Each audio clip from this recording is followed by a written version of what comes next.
Mes très chers amis, Medaber Israël Chaviv Mira Anana, on est en 5785, Parashat Miketz, et on est en pleine fête de Hanouka. Nous vivons encore aujourd'hui sous la très grande suprématie et domination de la culture grecque. Elle est dans nos modes de réflexion, dans notre culture, dans nos philosophies, dans nos modes de vie, dans nos aspirations. Nous nous sommes débarrassés de la suprématie militaire des Grecs, mais pas de leur culture. Et cette culture vient nous obscurcir l'esprit. Quand le Chumash dit « Vechosher al pnei tehom » au moment des Yemei Bereshit, il parle de Chosher, obscurité à propos des Grecs. Eux nous traitent d'obscurantistes, mais nous savons qu'eux ont emmené l'obscurité dans le monde.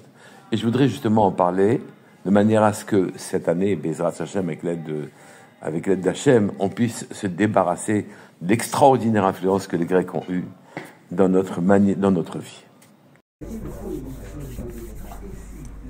Les Grecs, qui sont le peuple le plus cultivé, le plus élevé, le plus évolué, le peuple qui a amené les Lumières, qui est à la base de la philosophie, de la science, de toutes les sciences, de toutes les lisibilités du monde actuel, eh bien ce peuple, dans le Midrash, est qualifié d'obscurité. C'est-à-dire que eux, les Grecs qui disent que les religieux sont des obscurantistes, nous disons que c'est eux qui ont amené Chosher, l'obscurité dans le monde.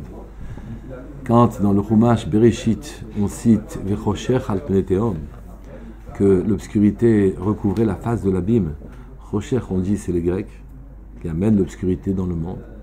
Al pi tehom, sur la face de l'abîme, c'est les Romains. Donc on voit effectivement que les Grecs ont amené l'obscurité dans le monde. Mais les Grecs sont venus nous civiliser, à nous, les gens qui croyons en Dieu. Ils ont voulu nous offrir leur credo qui était très séduisant, qui présentait beaucoup d'avantages, qui était aussi très efficace. Et effectivement, ils voulaient nous civiliser. Naturellement, comme tout civilisateur qui se tient, soit tu acceptes la civilisation qu'on propose, soit on te tue. Mais on t'offre des avantages, on te donne des bourses, des universités, on te donne des gymnases. Tu rentres dans la culture grecque, tu es porté au pinacle, tu refuses la culture grecque, naturellement on te tue. Alors, les Grecs ont interdit naturellement d'étudier la Torah, parce que finalement ça obscurcissait l'esprit, ça leur enlevait la liberté de penser. Ils ont demandé qu'on arrête la Mila, parce que ça diminuait les plaisirs du corps. Le corps lui-même, il avait de la Gdusha, on veut enlever la Gdusha du corps. Comme il y avait de la Gdusha dans l'esprit, en étudiant la Torah, alors on voulait l'enlever aussi. Et enfin, ils ont interdit de faire Rosh Chodesh, c'est-à-dire notre temps, nos loisirs doivent être employés à ce que les Grecs veulent, et notre temps ne doit pas être programmé selon la Torah, mais notre temps doit être programmé selon le loisir. Et les Grecs, effectivement, les Grecs voulaient qu'on soit cultivé. Les Chachamim ont exprimé tout ça retrouvé toutes ces idées-là dans un résumé saisissant, oui, qui est ce qu'on ramène Chazal, oui, chez Haïta Omeret Lahem. Il y avait une Gzera qui disait à propos d'Israël, Kidvu Lachem al Keren Hashor, qui écrivait pour vous al Keren Hashor sur la corne des taureaux, chez Ein Lachem Chelek Be'Elokei Israël, vous n'avez plus de part dans le Dieu d'Israël. Et donc tout ceci, d'après les Chachamim, se résume à cette Gzera, écrivez pour vous sur la corne du taureau que vous n'avez pas de part dans le Dieu d'Israël. Alors naturellement, on ne comprend pas très bien. Oui. Le Maharal intervient et ramène cette chose-là. Et il l'explique en disant que d'écrire sur la corne des taureaux, ça rappellerait en quelque sorte le veau d'or. Les Grecs sont en train de dire, vous avez peut-être oublié, mais c'est vous qui avez initié le veau d'or. Vous étiez au Sinaï, et dès que Moshe Rabbeinu est monté, il n'est pas redescendu, vous avez fait l'idolâtrie. Et on est en train de nous rappeler qu'on est comme tout le monde, on est comme les autres peuples, on fait de l'idolâtrie. Les Grecs ont oublié, comme beaucoup d'ailleurs après eux, ont oublié qu'on est le peuple élu. et qu'à ce titre-là, ce n'est pas parce qu'on a fait, on ne doit pas faire de faute naturellement, mais l'alliance que nous avons avec Akadosh Baruch Hu est indestructible. Elle est définitive. Et d'ailleurs, ça peut parfois apporter de graves désagréments parce que quand on a une alliance qu'on ne peut pas dénouer, alors à ce moment-là, les deux étant liés jusqu'à la fin des temps, Akadosh Baruch Hu est lié à son peuple jusqu'à la fin des temps, il est obligé parfois de le remettre en équation, de couper les mauvaises branches, et donc on souffre aussi par le seul fait qu'on ne puisse pas dénouer, Baruch Hashem, qu'on ne puisse pas dénouer cette alliance-là. Mais l'avantage en tout cas, c'est que de toute façon, quoi qu'il arrive, le clan d'Israël, c'est lui qui reste le peuple élu. Donc les Grecs ont oublié ça, ce n'était pas la peine de nous rappeler nos fautes, parce que de toute façon, on reste et restera le peuple élu. Cependant, les Juifs ne sont pas des imbéciles. Qu'est-ce que c'est cette histoire de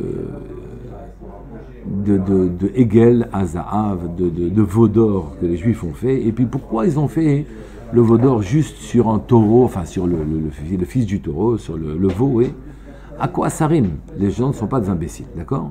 Dans le Ramban, c'est écrit à propos du Passouk, dans Shmot, la Med Bet Aleph, c'est marqué Amarelo Akadosh Baruch Hu Moshe, Akadosh Baruch Hu a dit à Moshe, Va'ani ro'eh ha'ech mitbonenim bi.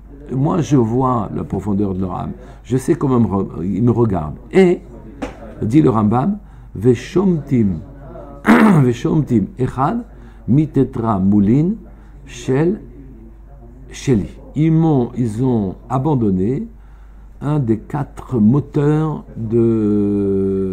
qui tirent le char céleste. Oui. Parce que, à propos des 4 forces qui amènent la présence divine sur terre et qui tirent donc le char céleste pour le faire vivre dans notre monde à nous, c'est marqué Pnei Hashor Mehasmol. Une des forces qui tire le char céleste, oui, Pnei Hashor Mehasmol, la face du taureau, elle est à gauche. Vous savez que dans les tfilotes de Rosh Hashanah, c'est marqué Oz Biatra ou Gvura Bimincha. Oz Biatra, la force est dans ta main, ou Gvura Bimincha, et la puissance est dans ta droite. Donc la force est dans la gauche. Oui.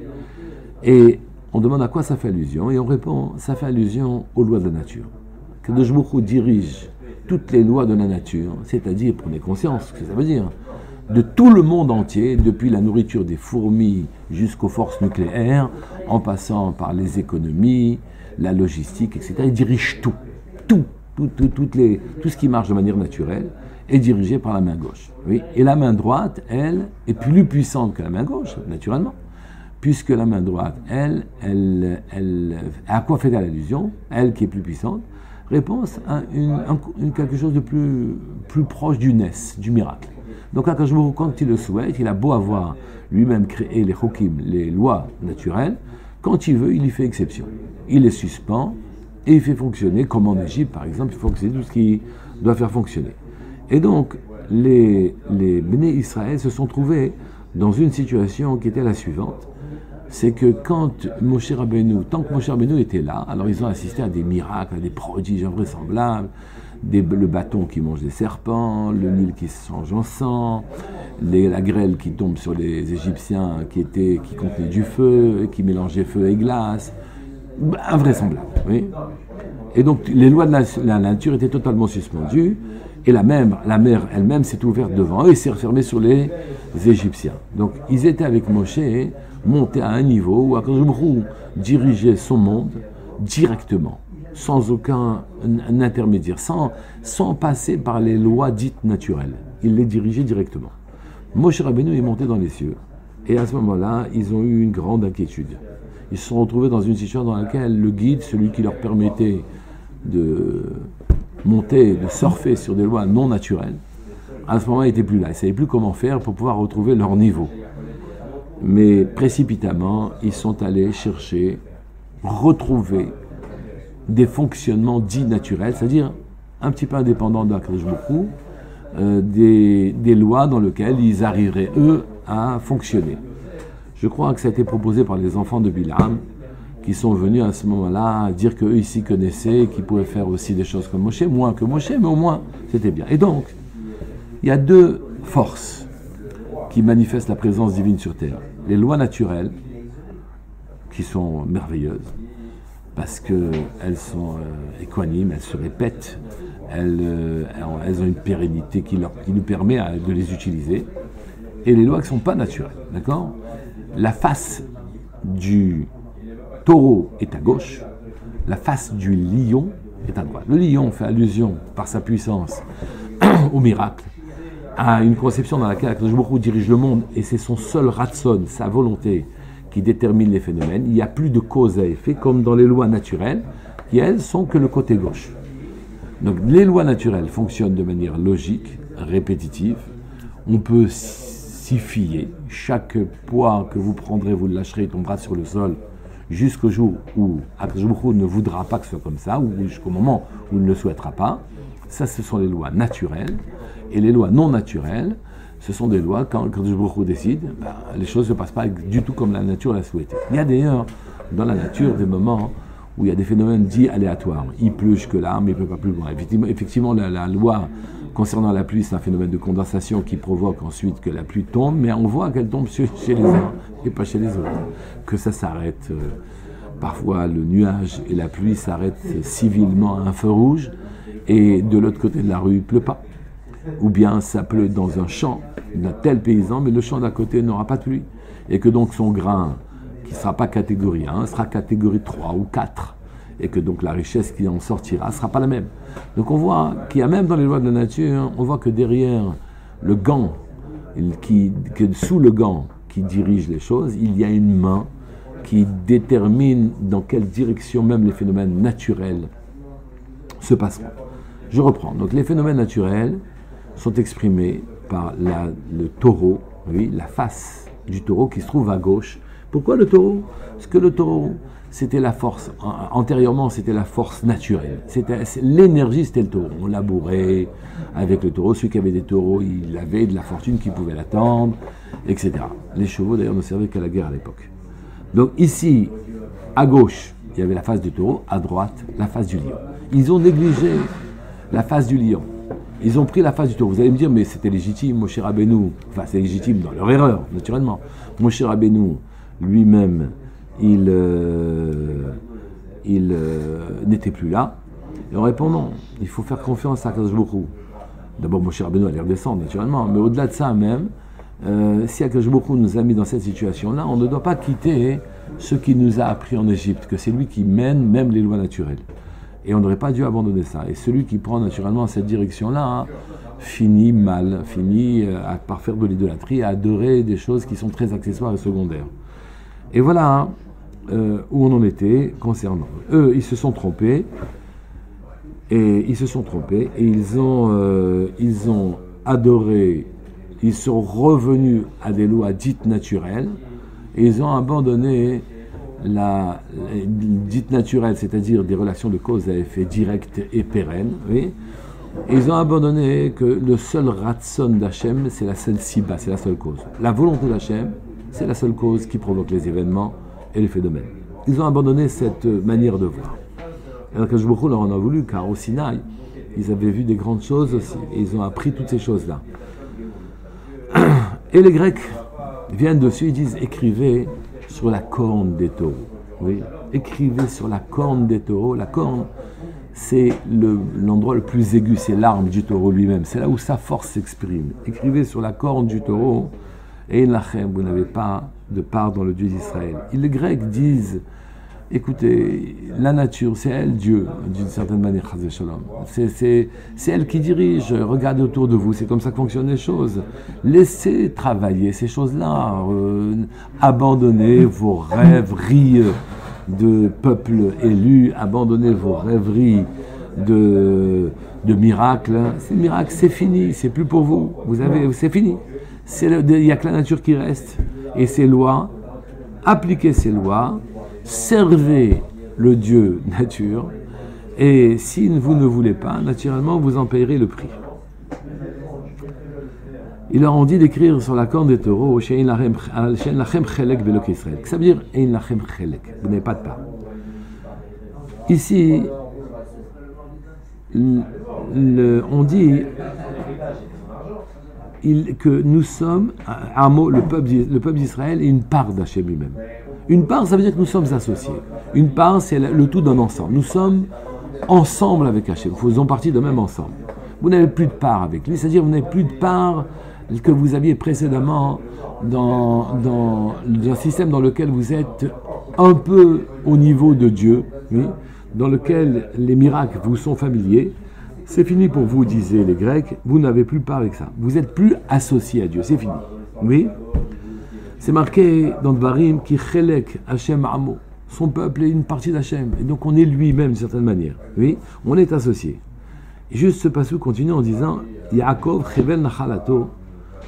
Yaakov, une corde, nachalato, son héritage. Rashi dit que Yaakov est l'héritage d'Hachem et Yaakov, il a pour propriété de ressembler à une corde. Donc Yaakov chevel nachalato, c'est l'héritage d'Hachem.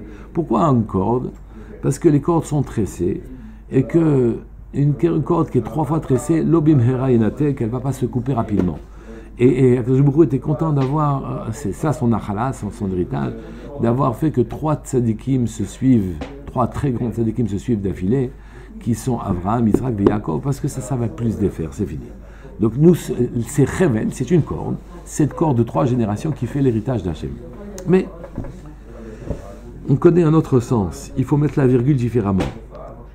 Yaakov, Chevel, Nachalato. C'est une corde qui est son propre héritage. L'héritage de Yaakov, c'est une corde. On demande, mais où est-ce qu'on peut dire que l'héritage de Yaakov, c'est une corde? C'est que, je crois que c'est Rav Dessler qui dit ça, oui. La corde a une propriété. C'est que celui qui tient un bout, s'il l'agite, oui, à l'autre bout, vous verrez s'imprimer le mouvement qui a été. Vous pouvez regarder la réaction du mouvement qui s'était imprimé, qu'on avait imprimé à la corde au début. Et donc la corde provoque qu'il y a un lien entre les deux extrémités, relie ceux qui tiennent les deux extrémités. En bas, le peuple d'Israël a la corde, le bout de la corde. En haut, Akadosh Baruch Hu a le bout de la corde. Et tous les actes d'Israël se répercutent dans les cieux. Et les actes, et ensuite, quand je me réponds directement à ce qui se passe sur terre. C'est ça, vous n'avez plus Chelek Bekol Israël, la corde entre vous est coupée. On est tout à fait conscient que les Bnei Israël invoquaient directement Kadosh Baruch Hu, et Kadosh Baruch Hu leur répondait, ils avaient un lien direct. Et que par leurs actions, les Bnei Israël associent Dieu à tout ce qu'ils font. Associent Dieu à tout ce qu'ils font. C'est-à-dire que le monde en vérité est relié aux actions d'Israël. Si les Juifs font bien, alors le monde va bien. Les Juifs font moins bien, le décor change naturellement. Et donc, c'est ça qu'on appelle Ein lachem chelek be'elokei Israël. Écrivez sur les lois naturelles, vous n'avez plus de part.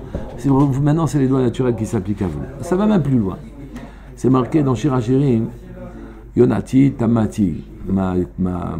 Yonati, ma colombe, Tamati, ma parfaite, etc. Le Midrash dit là-dessus, ne lis pas Tamati, elle était Omati, ma jumelle. Et donc on voit que l'association entre Akadosh Baruch Hu et les Bnei Israël, c'est une association encore plus étonnante que celle qu'on croit. L'association fait que nous sommes quasiment Théomati, jumeaux.